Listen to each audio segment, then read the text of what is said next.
প্রায় ২ ঘন্টা নষ্ট করার পরেও যে কাজের জন্য আজকে বেরিয়েছিলাম সেই কাজটাই সম্পূর্ণ হয়নি।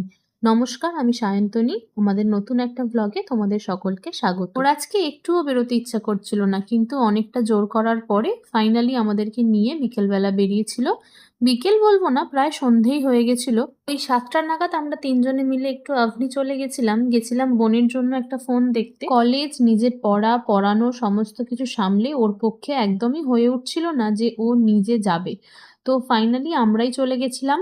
বোন আমাদের যে ফোনটার কথা বলেছিল সেটা আমাদের একদমই ভালো লাগেনি।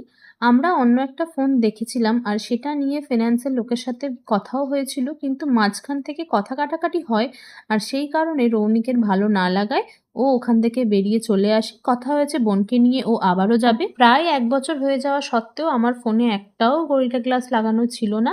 সেটাই আমরা অন্য একটা দোকানে লাগিয়ে নিচ্ছিলাম আর খেয়ে নিয়েছিলাম নিয়মর থেকে একটু কেক। আজ তাহলে আসি, দেখা হবে অন্য একটা ভ্লগে। টাটা।